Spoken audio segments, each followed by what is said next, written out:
Chapter 58, in which parting is such sweet sorrow. Garland read my mind, pointed toward the door, and said, "Son, you'd better hurry."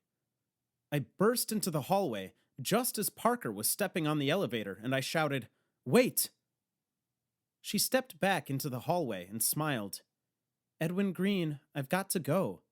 Switzerland is calling, or maybe Denmark or Spain." "I know," I said, walking across the faded green hotel carpet toward her. "I thought I'd missed you."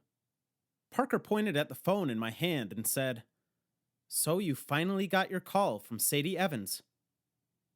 I slid it into my pocket and said, "Yeah." "And was it everything you dreamed it would be?" "She told me she still loved me," I said, and Parker raised an eyebrow. "And I told her I didn't care." Parker squealed and hugged me and said, "Good for you, Edwin Green. Oh my God, how do you feel? Like a new man? I wish I'd heard you say it." I thought you'd be mad at me," I said. "I screwed up your second good deed." Parker held me by the shoulders again and smiled. "Getting you over Sadie Evans was my second good deed." "Wait, what?" "When I moved to Hornby, all anyone ever talked about was the great Sadie Evans, and I don't know why, but I was much more interested in you, the depressed boyfriend she left behind. I found your YouTube videos and... Wait, you watched my videos too?" It was weird. I had made those videos hoping they'd make me famous. But now that I knew people had actually seen them, I sort of regretted their existence. I suspect the Germans have a word for this. "I did, and they made me sad because I could tell you were still hung up on this girl who treated you worse than shit.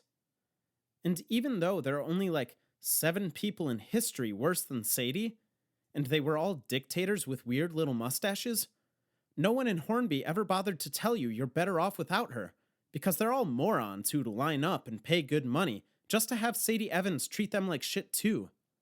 I have a theory. Sadie is a serial killer. You already told me." "No, another theory," Parker said. "That you weren't even in love with Sadie. Just the idea of her. The idea of having a girlfriend." Fitz actually suggested this early on, before I placed a moratorium on all Black Saturday talk, and looking back, I suspect he and Parker were probably right. "So I had to get Sadie's attention," Parker said. "That's why I kissed you in the hall under the security camera. That's why I Instagrammed that picture of us in bed. So that's why everyone thinks we had sex." "Vulgar details, Edwin Green," Parker said with a wink. "The thing is, I knew Sadie was terrible, and I knew seeing you with someone else would send her into a jealous rage.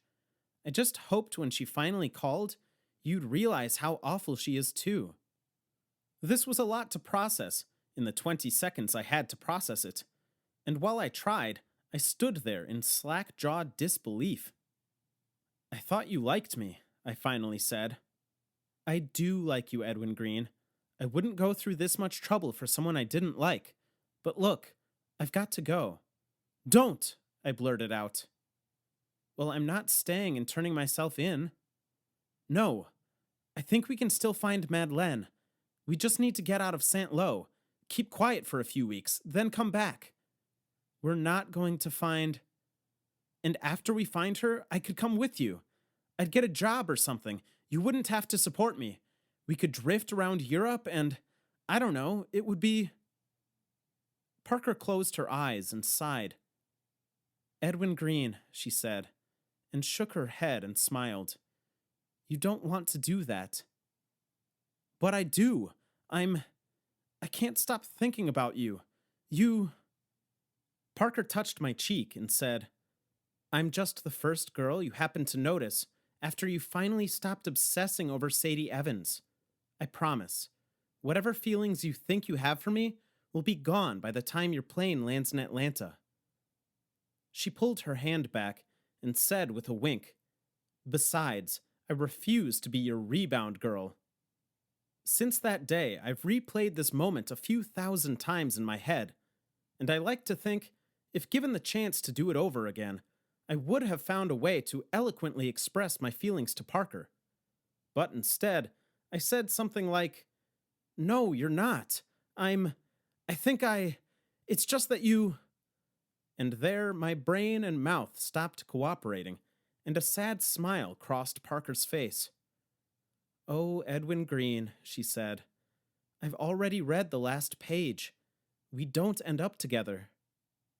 "But," I began, but she put a finger to my lips, then leaned in and kissed me on the cheek. "Au revoir, Edwin Green," she said, backing away. "Until we meet again."